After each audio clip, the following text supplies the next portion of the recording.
Hello there, woman beings. We are here today, ready to dive into a very exciting subject. Let's say in 3 words, Twitter, ban, president. And of course, I'm here with the lovely Kelly and Kellyanne. I'm Emma. Let's get started. Welcome to the Woman Being podcast community, where we explore thoughts and opinions and have the freedom to change our minds. Without expectation or judgment, we will hold a safe space and support each other as we navigate together in the form of feminine. Woman beings. We've gone through quite a couple weeks as a country, haven't we? Oh boy. Longer than a couple weeks, but yes, in particular the last couple weeks. Yes, we've gone through quite a time. Mm-hmm. And if you've been living under a rock or have somehow no idea what's going on in the world but still get access to this podcast, then to catch you up a little bit, so what is it? About a week and a half ago now, January 6th, there was I guess it'll be about 2 weeks when this episode comes out. There was a large protest in Washington, D.C., where things got a bit rowdy. Yeah, a bit out of hand and maybe a bit more intense than people anticipated. Mm-hmm. And there were people that entered the Capitol building of the United States, right? And there was also a large rally for the president. And after all of that, in the wake of this event that's sort of unprecedented, our president has been eliminated from basically every social media channel, even Pinterest. Pinterest. Like, what does he have on Pinterest? Let's just talk about this for a quick second. Recipes for Melania. He's got some hairstyles for keeping the Oval How Office to do clean. the best comb over. He's got DIY self-tanner. Exactly. Hint, it's turmeric. He's got like blue suits and red ties. Yep. Yeah. I mean, he's probably got to a lot find of his fashion cars. advice somewhere. Probably a lot of cars. There's probably a private board of models in bikinis.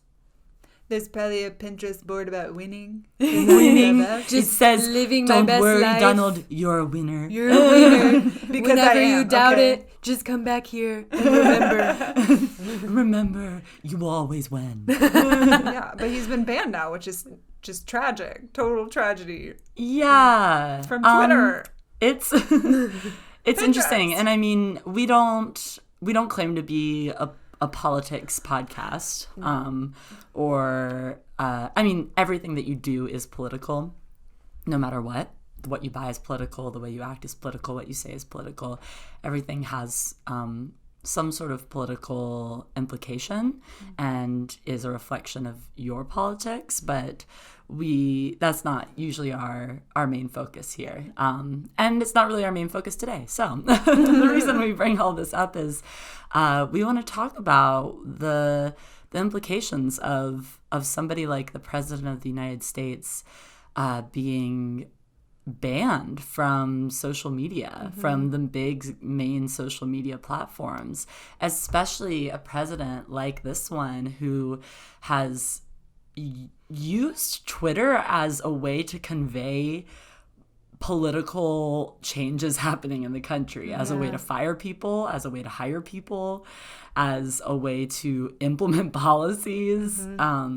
And so it's kind of a really big deal. And I believe that Barack Obama was the first president to have a Twitter at all. And so this is has been a very quick growth in terms of social media use within the White House. So that's just fascinating. But I think there's been a lot of swirling thoughts and opinions about this, and one thing that people are talking about a lot is freedom of speech, right? Like, isn't this a limitation on freedom of speech? So I think we want to read what the First Amendment is. Well, I mean, we can just talk about... Or say what it is. Yeah. First Amendment covers 5 main categories. Can you name them? Give us the 5. Freedom of speech, freedom of religion, freedom of the press, freedom to petition, and freedom... Help me out here, people. Oh, you guys don't actually know. Yeah, I don't know.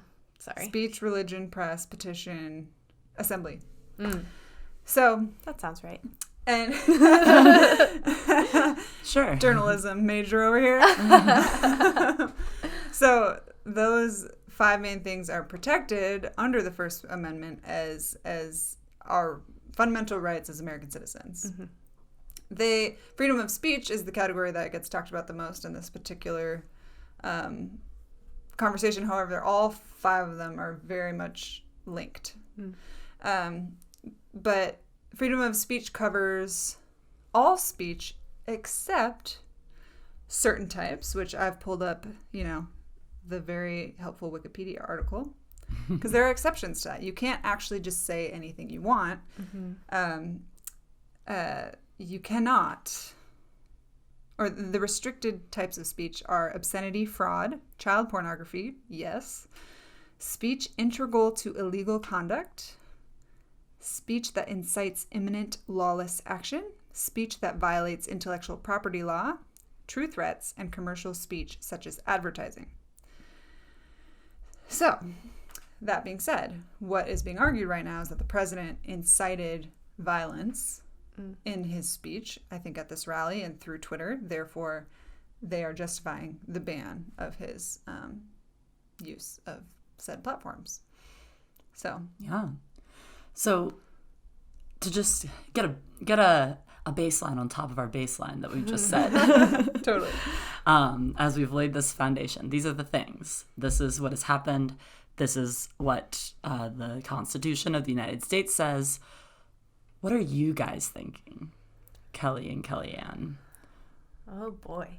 What is your sort of initial thoughts surrounding this, and maybe some of the implications that you see with this? I mean, I think there's a lot of implications. I feel like, I think it's wild that our president is banned from social media platforms, and that actually some free speech platforms have been shut down currently, which I think is wild. I think, like you mentioned, there's been a fast growth in the social media. Barack Obama was the first president for his first election to actually campaign using social media platforms heavily, which is incredible. I think it's been a rough week. A rough 2 weeks. Tensions are high. Tensions are very high.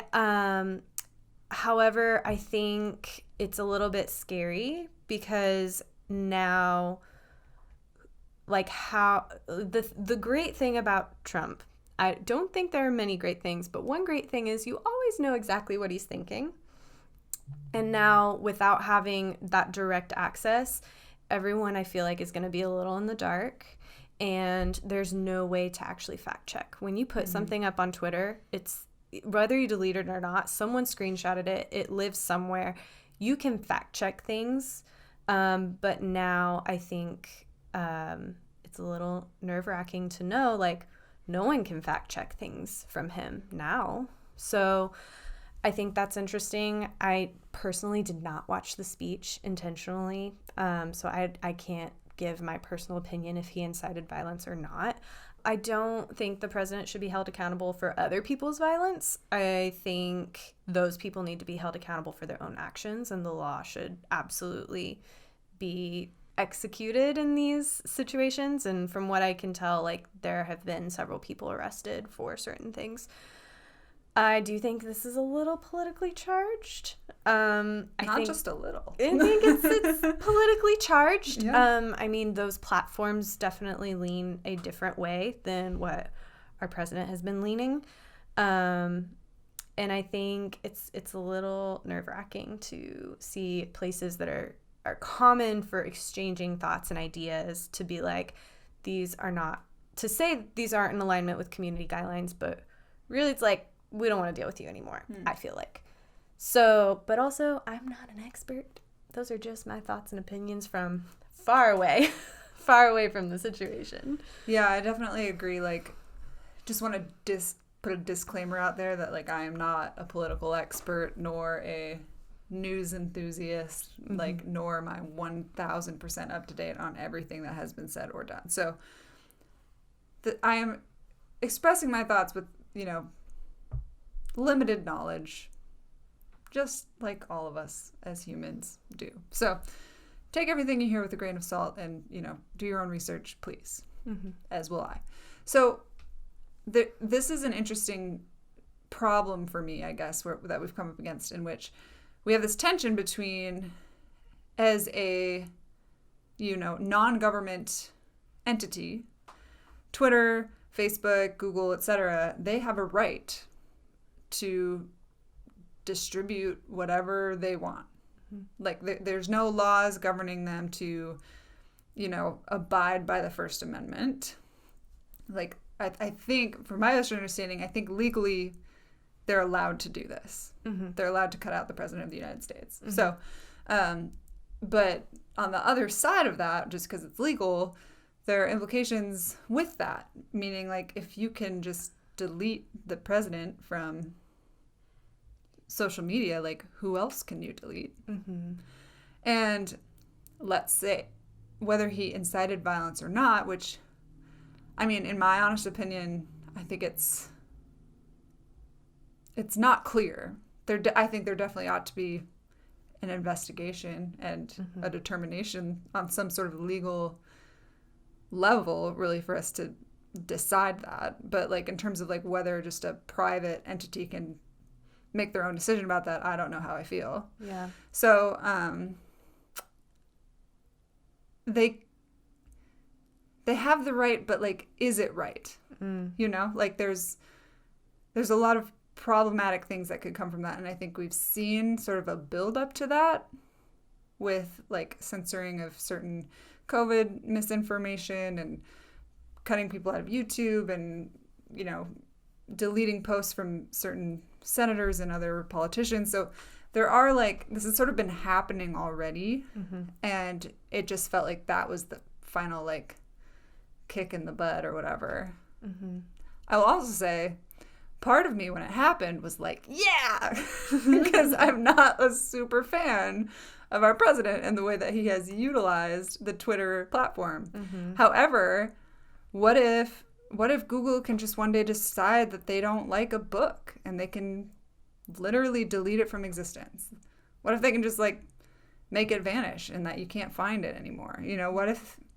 What if Twitter is like, well, this group of people just doesn't exist anymore and you can't find information about them or who they are? And when it comes to, like, terrorist groups and things that are legitimately illegal or carrying out illegal things, like, that's one thing. But and on the other hand, we're, like, talking about, like, what you like and don't like. And so, I don't know. I think it's a really complicated question. It's not just it's not simply answered. No. But then another thing I'll say is that one thing I find interesting is that it seems that up until now, this year, I'd say, Twitter, Facebook, etc., they've been huge advocates for the First Amendment and people's right to say what they want on their social media. And under Section 230 of the Constitution, they are protected from any liability of those things. So nobody can sue them for something somebody says on their platform. So in terms of, like they don't have anything to lose by having someone controversial on their platform either.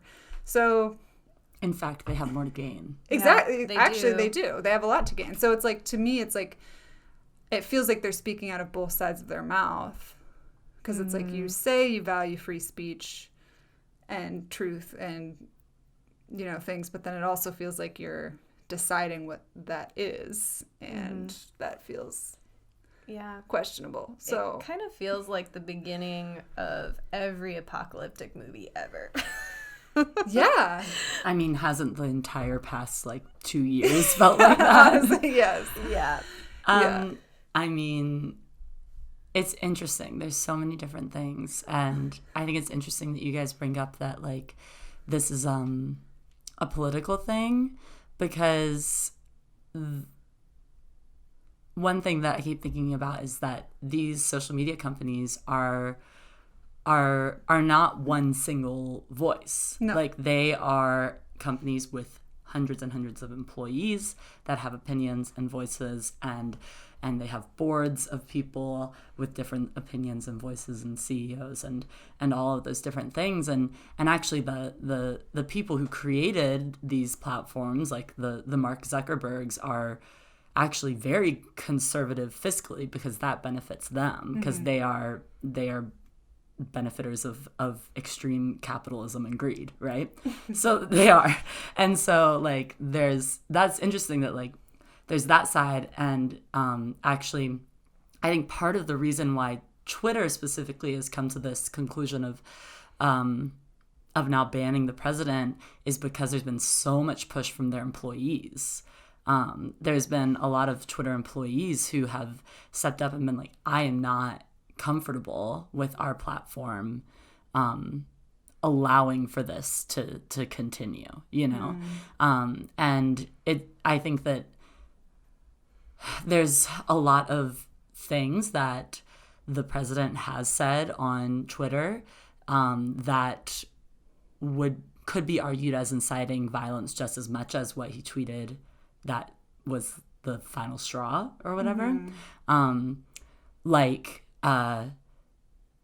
Talking about how when the looting starts, the shooting starts, or free Michigan, back when there were protests in Michigan and other states about COVID shutdowns and things like that were also incendiary, sort of in the same way. But it seems to me that when you're looking at it as a political thing, it seems like these social media platforms feel safe enough to do this now that he is falling out of power, because there's going to be a new president inaugurated this week. There's like now a Democratic majority in the Senate. Like, there's so many things where it's like, okay, like this isn't I think they are maybe trying to predict that this president is not going to be as beneficial for them anymore, because like really it's beneficial for them. There's tons of traffic that comes to their websites because of this president, and because of people listening to him. And it's interesting because after the ban was initiated, Twitter's stock dropped because people are realizing Twitter's going to have a loss because of this. Yeah. And so when you say it's political, like there's so many different facets of what makes it political. Yeah. And as I think about more and more, like, okay, what is the right thing to do? It's so hard for me to say definitively what the right thing to do. I mean, in an ideal world, I would want no one to incite violence on social media, and for nobody to do things that could be seen as a violation of the freedom of speech protections that we have. And because the idea of like these big tech companies being able to control what we see is very like Fahrenheit 451-esque to me. But at the same time, I can't ignore the fact that somebody posting certain ideas and perpetuating certain things that at least I think are very amoral and are harmful to people, whether that's harmful to women, harmful to minorities, harmful to people who are vulnerable. Like, I don't want that to be able to be perpetuated, you know? Like, I don't know that anyone would say objectively, like, they want those things to be out there. Yeah.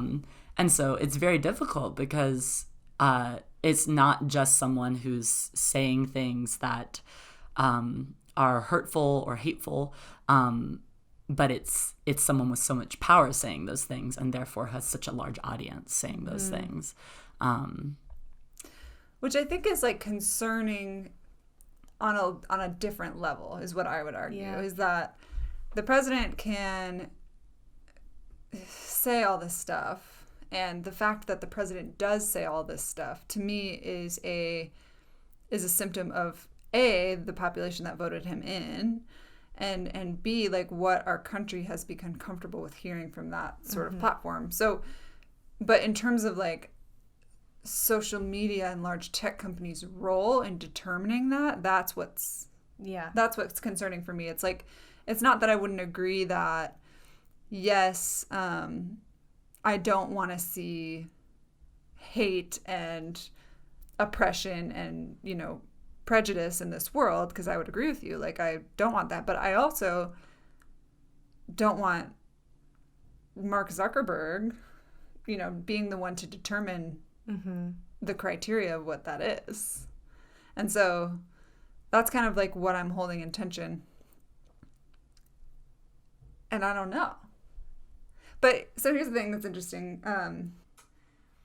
Recently, Uganda held elections in January, and the Ugandan government banned Twitter and I think Facebook and some other social media from their country during the elections. Because I think from their perspective, and this is my best understanding, from their perspective, social media was tampering with the election. Like these American companies were influencing the election. Twitter's response was, "Whoa, you're cutting out free speech. This is wrong." And I can actually read that tweet real quick. Twitter said, "Ahead of the Ugandan election, we're hearing reports that internet service providers are being ordered to block social media and messaging apps. We strongly condemn internet shutdowns. They are hugely harmful, violate basic human rights and the principles of the open internet."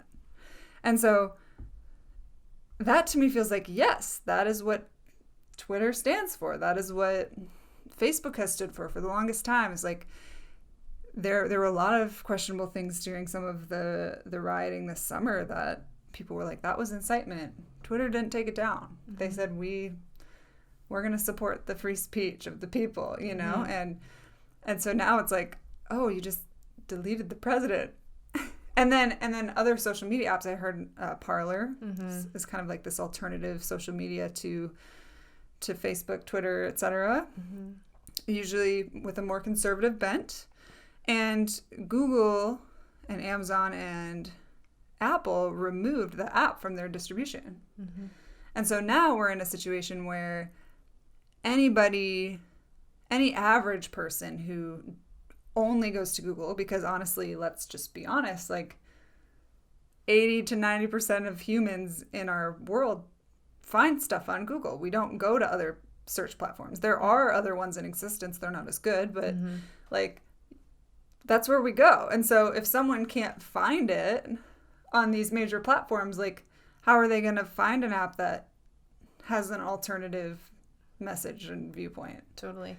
And it's interesting because the groups that were using Parler and other apps like that have gone to other apps. Like they're now on Telegram. And, Telegram is one, yeah. There's Gab.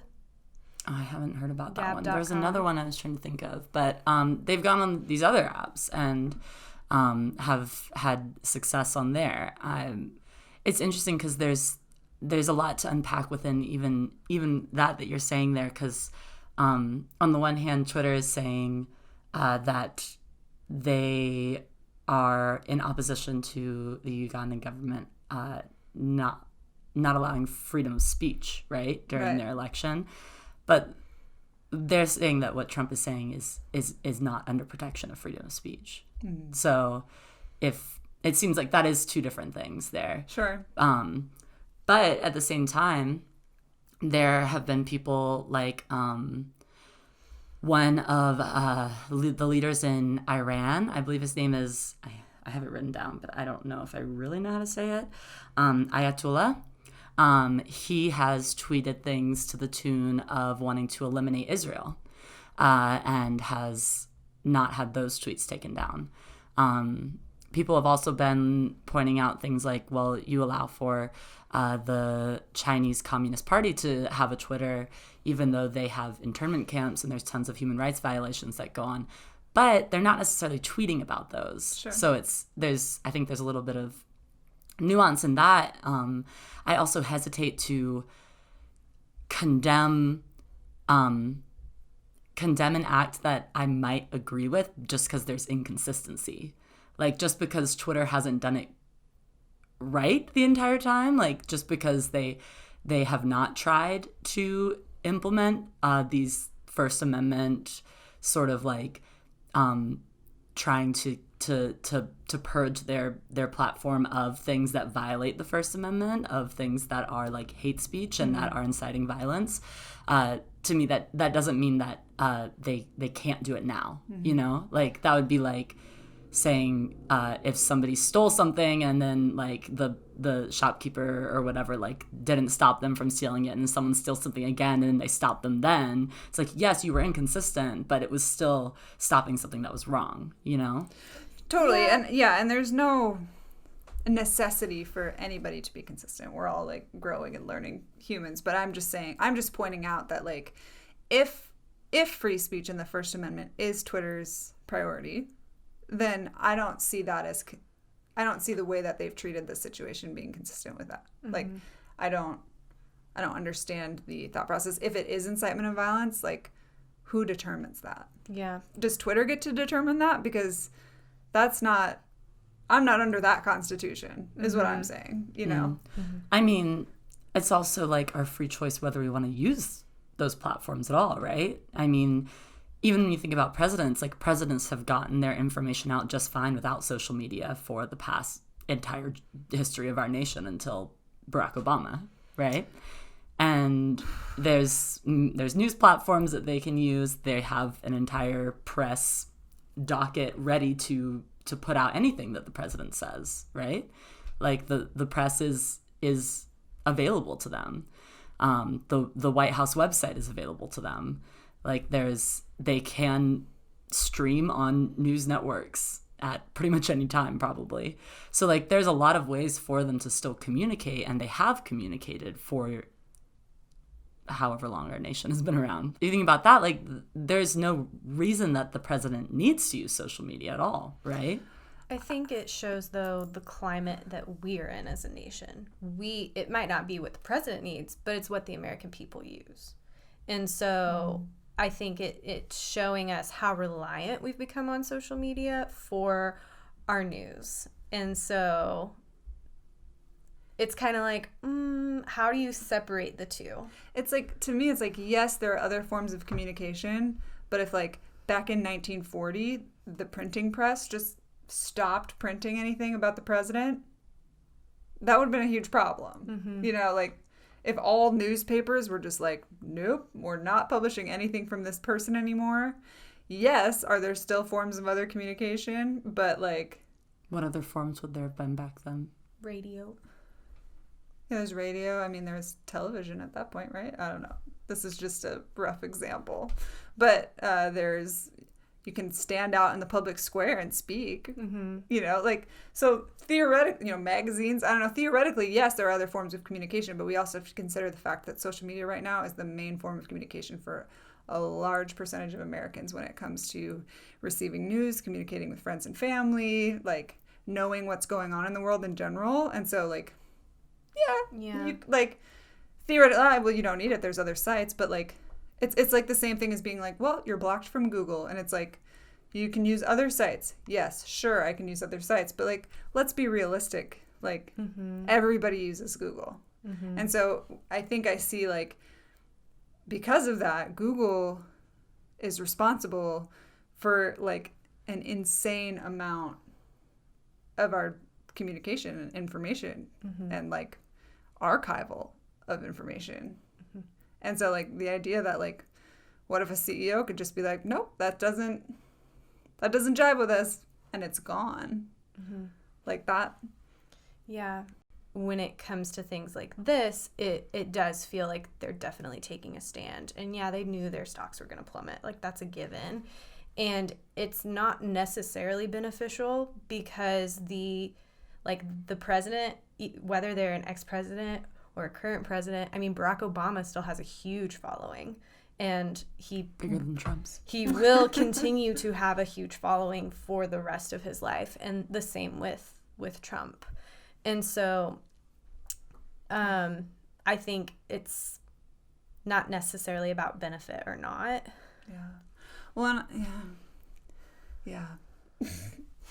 What do you mean by benefit or not? I'm a little confused. Just because you said earlier, like, Twitter probably kept him around for longer because it was more of a benefit because it was the president. But now with the change of power, they probably feel safer to remove someone. And I'm like, I don't know if it boils down to whether it's a benefit or not. I think, like, imagine it. I'm like flipping it. Like, imagine if Joe Biden said, you know, something to the effect of inciting violence on people that are racist.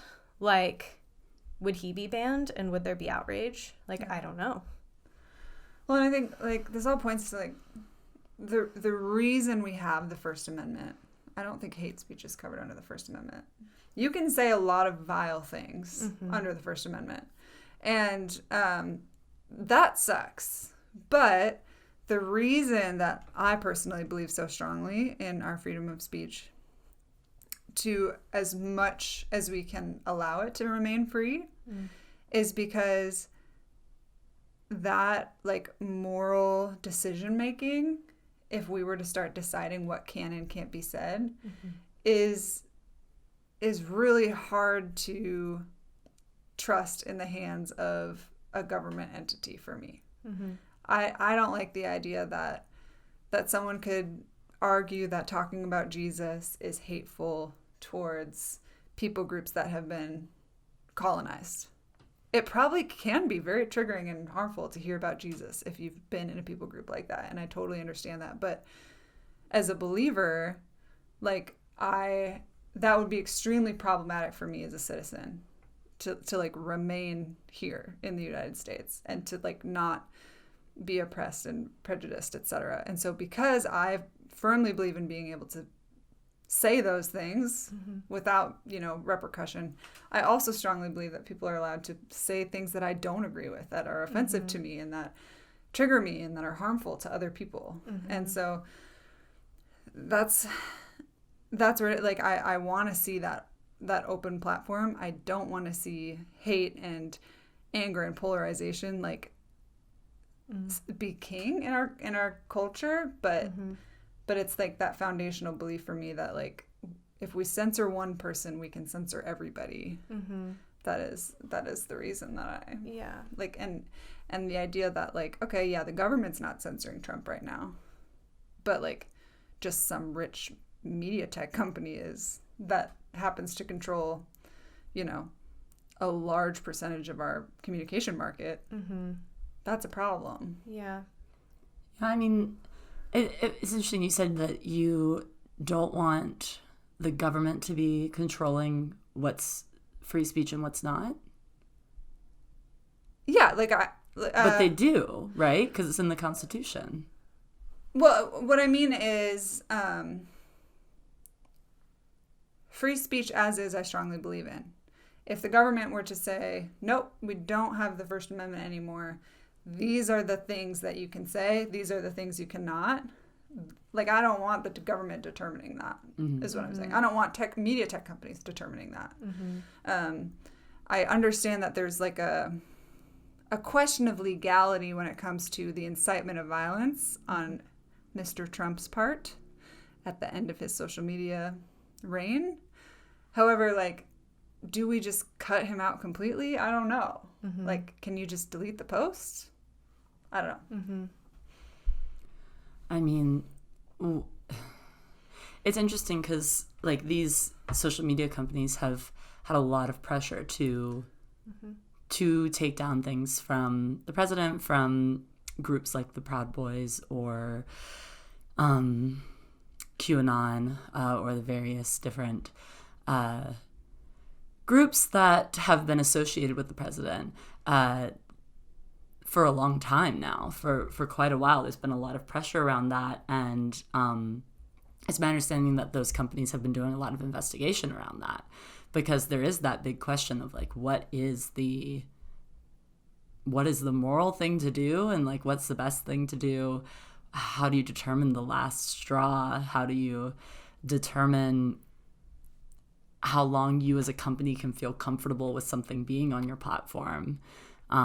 Because I mean, like we've already mentioned, like they are a company. They are not the government, and so they're free to use their company however they like, as long as it does not harm people. And so it's that's where the tension comes in. Yeah. I mean, yeah, it's like, how do you gauge what does and doesn't harm people? Like, I mean, referring back to Social Dilemma, like the girl that was in the movie who posted a picture and got mean comments, it's like, that is doing her harm. That can cause her self-harm. That can cause her depression. That can cause her all these other things. But is because people said mean things to hurt her feelings, that doesn't mean the social media company is responsible for that. And that's, I think, hate speech is not something I advocate for. Just making that clear. But I'm like, oh, like something hurt your feelings. Okay. Like, And it's like, in some ways, it's part of the cost of like, it is being a visible human in the world. We've seen this interesting shift in media on both sides, where 10, 15 years ago we saw the more liberal side fight for very strongly freedom of speech, even for people that were neo-Nazis, because they believed so strongly. It was such this liberal idea of, we deserve to be able to say what we think, especially when it's in opposition to what is common and what is the normal stream of thought. But we've kind of seen a shift recently where it's like, now you kind of have to fall in line, and kind of if you shift away, there could be repercussions. And I feel like we're seeing that with things like Twitter ban, and it's not just the president. There are other people that are being banned from Twitter, YouTube. I mean, even down to like Instagram is monitoring like sex educators. There's this woman, she has her own podcast called The Sexually Liberated Woman, and her whole thing is education about sexuality and freedom in your sensuality and being in touch with that part of you as a human. And there's so much censorship now around education of your body and education of sexuality, and this is a much deeper problem even than politics. I feel like we're not creating space for education. I even follow like a femme educator, which is fertility educated medical management. So she will post just like little videos or pictures of cervical mucus, because if you don't know, as a woman, that is a vital part of actually your immune system. And it shows you a lot about your hormone health. And she'll show like her hand against a wall with some cervical mucus and say, which is different than arousal fluid, very different. And she'll show you, this is what your healthy body should be producing. And it's good. And it's, females have not been educated well about their bodies, and it's a huge problem. All the way down from how you should eat and how you should partner with your cycle, even to how to stay sexually healthy, and birth control is another huge one, and that is being censored and taken down. I mean, I feel like it goes so far beyond politics. I mean, even ableism. I was reading an article today about a creator on TikTok who, when she was 13 months old, was involved in an accident where a water heater exploded, and like 90% of her body is covered in 3rd and 4th degree burn scars. And she is all about body positivity, and she'll post about her body and how it's like, this is what I look like, and it's still beautiful even though it's not normal. or the norm, or the way I was born. And her posts have been taken down for, actually, I took a screenshot of it. I will find it real quick. Her posts have been marked as violent and graphic content for showing dismembered, mutilated, charred, or burned human remains. And so I think censorship goes beyond politics. I think it goes into education. Mm-hmm. I think it goes into what's normal. I think it's affected many areas and many educators. And I think it is concerning because it's almost continuing to limit what our stream of thought can be. Mm-hmm. Yeah. Well, I was just saying, even think of like what's hard about that though is like all the COVID information that was swirling around all year. Some of it not based on research, some of it based on research, but the idea that like a doctor can give their personal opinion and be like cut out because it's not like in line specifically with what the CDC is saying or something like that. And totally, I'm not into that kind of thing. Like I'm not a dark web kind of like find the alternative viewpoint kind of person, but like when it comes to health and medical education, it seems like how do we first of all make sure that like we're not cutting out educators just because it doesn't specifically fall in line with the like main narrative, but then also like how do we develop ways of determining positive and correct helpful information in comparison to likely not true information. Yeah. And I don't know. I think that's like I don't want people going around and, you know, eating pool tablets because they think it's going to cure them of COVID-19. Like, that's terrible. But that's so, really you bad. know. But also, is that person not responsible to do their own research as well? Yeah, you have your own free agency for sure. Yeah. But I mean, this is the dance that the social media networks have been in since they gained so much popularity, right? I don't think that Mark Zuckerberg in his college dorm creating Facebook imagined that it was going to be what it is. And I think that, and he encompasses both Facebook and Instagram now. And so like, those are huge platforms for us to gain information and for falsehoods to be spread. And I think that these platforms have kind of been scrambling and playing catch up for the past years as they've been trying to figure out how to do that because they weren't set up to do that. Yeah. And they were sort of set up, it seems to me like it was like, this is the ability, here you go, people. Yeah. You can do whatever you want with That's it. fair. But there are things I want censored, right? Like, I want them to find places where children are being sold into sex trafficking on social media and to eliminate those accounts so that they can't do that on there anymore. Right? Like, I want them to shut down a Facebook page that's planning to form a lynch mob, you know? I want those things to be shut down. And I want them to be censoring those things and not allowing those people to have as easy access to organization, you know? Totally. And so, but on the other hand, I want women to be able to be educated, and there is so much of this that is a woman's issue because women have been censored and have been deplatformed for ever. You know, like women have not had freedom of speech for very long. We have not had free agency, the right to vote for very long at all in the United States. It has been a small portion of our history and an even smaller portion of world history outside of just the United States as a government.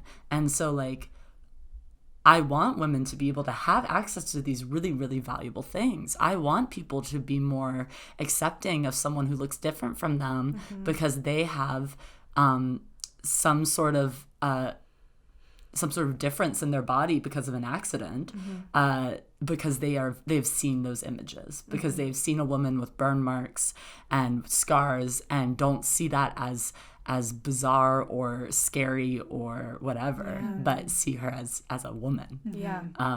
A beautiful woman. Yeah. Absolutely. And A beautiful so like woman of color, there's actually. there's and I mean, even on top of that, people of color have been censored for so long as well. Especially like the female Black body has been seen as explicitly sexual, even when not intended to be in any way, just because of the like fetishization of the female Black body. So like things like that have been so prevalent in our history that like I don't want those to be perpetuated by our social media. And I think that's a big problem with censorship. But there's benefits to censorship. Yeah. Like we want the Definitely. breastfeeding mother to be able to like post educational videos for other women trying to get information about it, like Yeah. it's like Especially when we're in the middle of a pandemic and Yeah. someone couldn't go to, for example, a lactation specialist. Yeah. Someone can't go and go to their normal health class and be able Totally. to learn about not even their bodily fluids, not which they even probably wouldn't mentioning learn about the anyways. But expense of that. Like not everybody has Yeah. access to like that kind of know. medical care. They don't like there's so many people who don't even have health insurance, and who do, it's very limited. Yeah. And And- even if you do, it's still very expensive. Yes. Even to the middle class. Yes. And so yeah, that's huge, and I totally agree. And like even, I mean, talking about, I agree. I think that there needs to be more energy put towards sex trafficking, which is a massive problem, towards, people that are actually organizing crime. Like well, the thing is actively. they do put energy to those things. Yeah. Like those, there is regulation around those, and there are ones that have been eliminated. And I mean, it doesn't eliminate it totally because they're just going to go to the dark web after that. But these sites are trying to absolve themselves of the responsibility over that, which is all they really can do, right? Like they are not the police, but Right.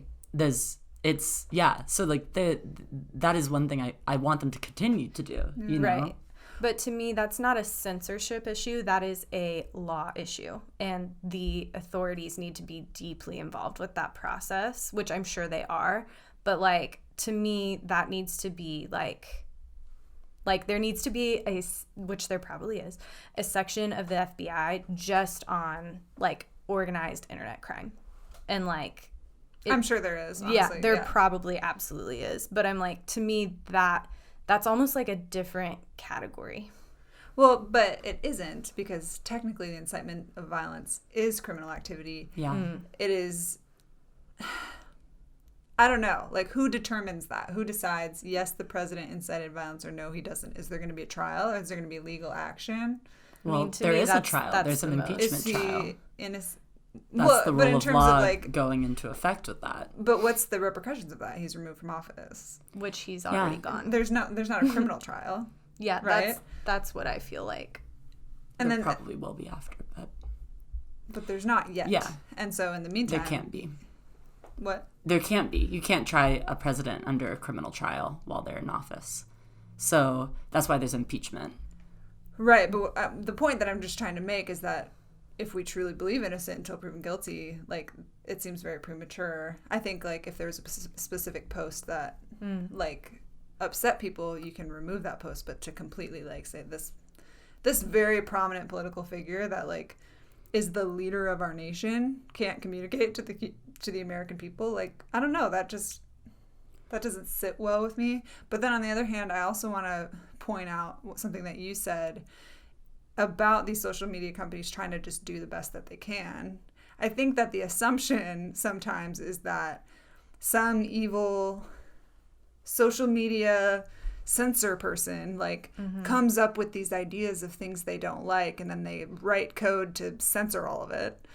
And but I think the misunderstanding is that, code is incomplete. Yes. Like, these programs that are tracking possible misinformation and whatever, like, we're at the very beginning stages of what that could be. And, like, it's not perfect. So it's going to find, a picture of Trump at the golf course, and it's going to give you a little censorship or, like, misinformation notification about the U.S. election at the bottom of it, even though it's not even relevant. Yeah. And so that kind of, to me, is a good point, is that I think the conservative side kind of assumes this big, large, deep, dark conspiracy against the president, against conservative agendas or whatever. I don't know.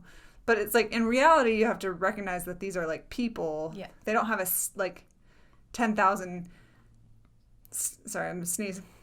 They don't have 10,000 staff members just like manually reading every single post ever and determining whether it's okay or not. So like, that's an imperfect system that's doing the best it can. But yeah, for something like as big as, well, we're going to remove a human from the internet, which I know is a hyperbole of what actually happened, but I don't know.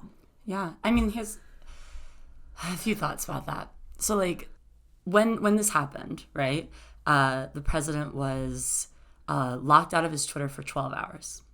That was the initial step that Twitter took. Locked out of Twitter for 12 hours, and several tweets were removed from Twitter because they were seen as inciting violence. And then Twitter also gave the president the caveat that in order to regain access, he would have to also himself delete those tweets that were flagged. So I believe he deleted the tweets and then was allowed to access again the next day, and then posted several more tweets that were seen as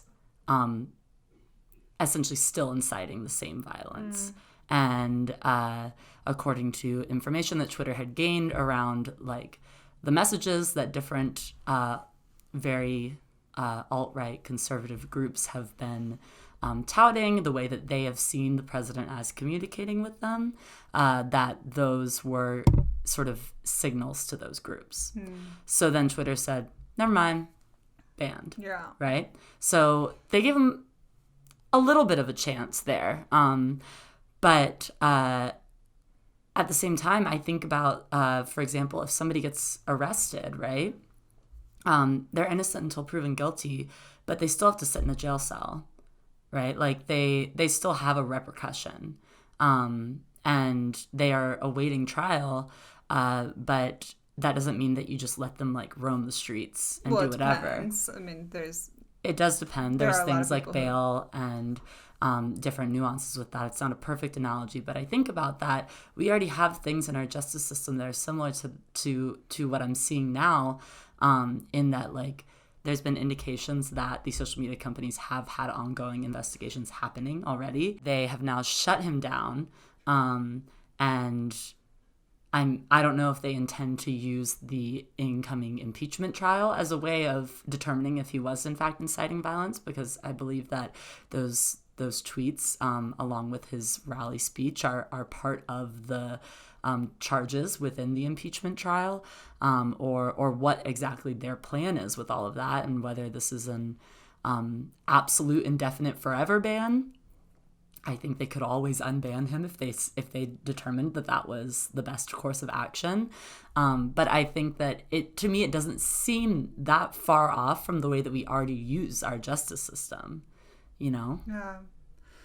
I guess, I mean, I agree, but then I am also just like, if it's a criminal issue, it should be treated as such. Like, why is it Twitter's responsibility to be involved? And you brought up that there are moral implications on Twitter's behalf of trying not to perpetuate a problem or cause a civil war or whatever it is they feel they may be aiding the president in doing. But, you know, like, there's also the recognition that, like, we don't have all the facts in theory. You know, like, the FBI, like, investigations are not complete. The impeachment trial has not been finalized. So, you know, and a following criminal trial hasn't even started. So there are things that, like, to me feel like, yes, I think if the president was inciting violence, he should be tried for it. That's a problem. And I mean, he probably was. But whether he was or not, like, that to me seems to be like should be handled on a legal Yeah, but it's like, do you let it carry on with like a clean conscience? That's what's hard for me. If it's a Joe Schmo, like, who has very questionable history with the thing, and like you want to cut him out, great, but like this is our political system, this is our government. Like I feel like other humans have the right to know what their president is saying, even if what he's saying is not wholesome. Yeah, it's interesting because I think that this happening is a very forward-facing way of seeing these tech companies influencing government, and that makes people really uncomfortable. But I think that we often forget that they're influencing government a lot already. Definitely. With behind the scenes, there's so many political figures that are supported financially by these big tech companies. That these tech companies employ lobbyists to lobby for their interests and to make sure that laws are passed that benefit them.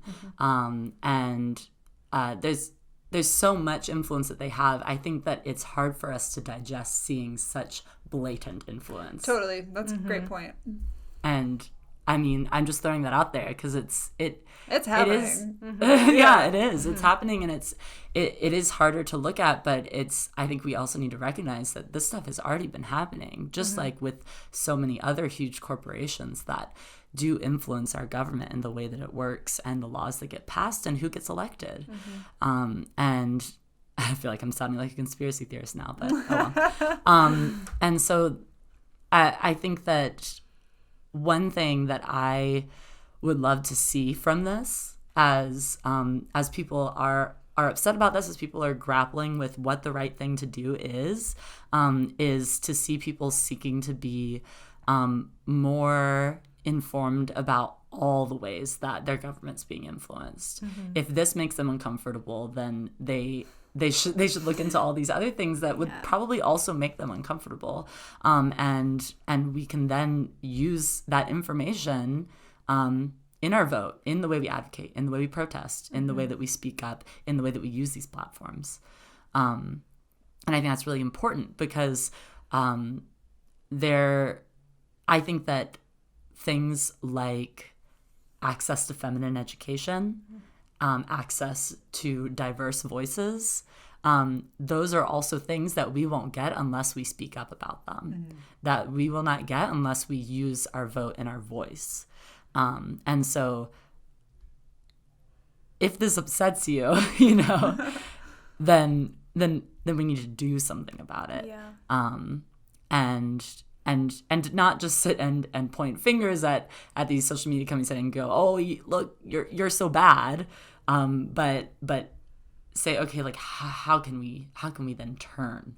How can we change things? Yeah, I agree. I think you hit the nail on the head, Emma. Oh, gee, thanks. That was a good one. Oh boy, rehearsed it in the mirror all night. Wow. No, I didn't. Good stuff.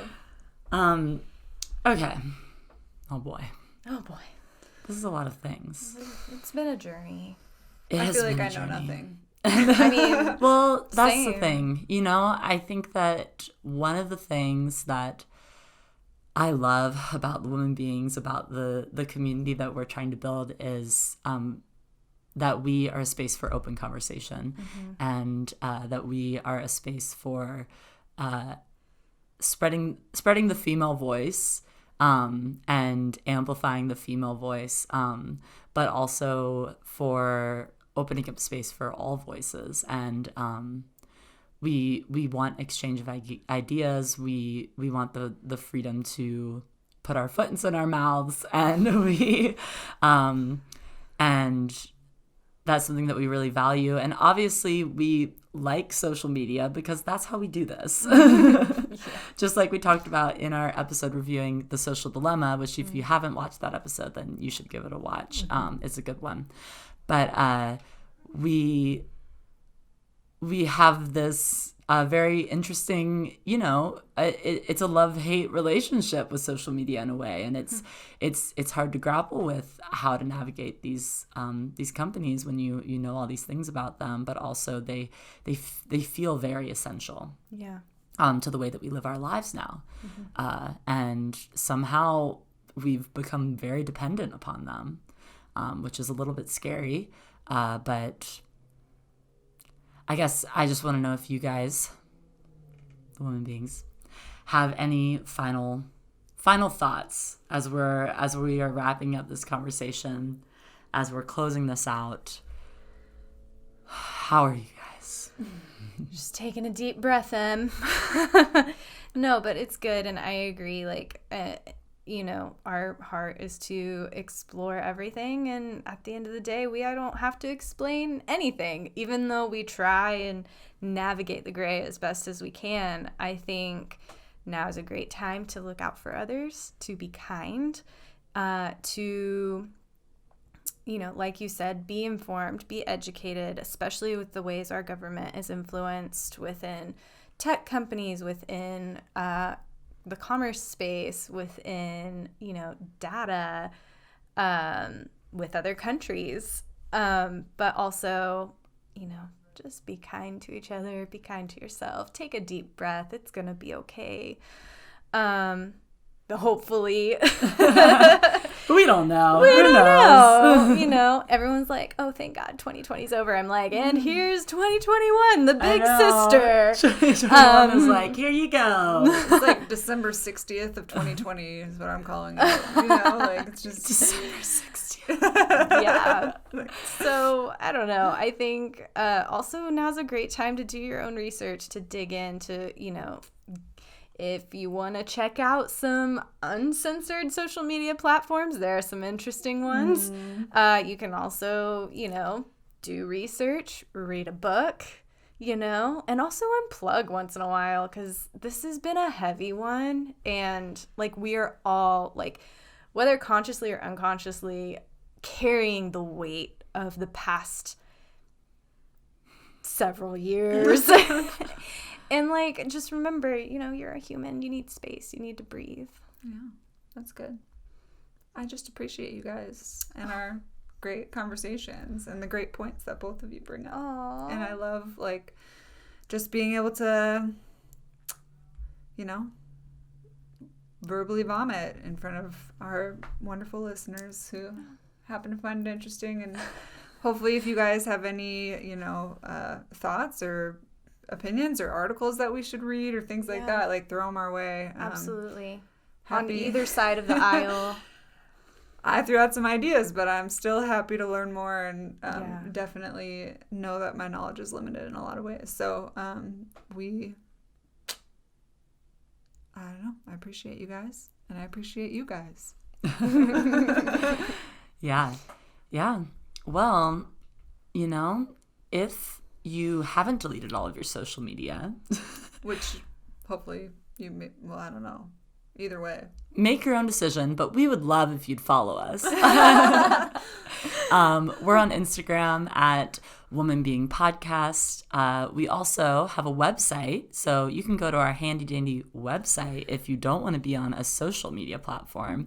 It is womanbeingcommunity.com. You have access to all of our podcast episodes via audio or video on there. Speaking of, we also have a YouTube channel. If you search Woman Being Podcast on YouTube, then you'll see our lovely faces while we talk about all these things, and our beautiful basket wall and plants. Thanks, Mom, for watching. And so that's where you can find us. We would love to hear more about what you guys think about all of this. I find it really fascinating to think about the ways that this specifically affects women, and the ways color. that, women and people who have already been disenfranchised are more vulnerable to being disenfranchised by this, I think. And so, that's fascinating and terrifying, and it's okay. Take a deep breath. I feel like we could do a whole other podcast on that one. Yeah, I know. I'm like, oh boy. But we're going to wrap this one up. We're going to close out. Thank you for talking with me today, ladies. Thanks, Always a Sam. pleasure, Emma. Always a pleasure. Kelly's. We'll see you next week. Bye.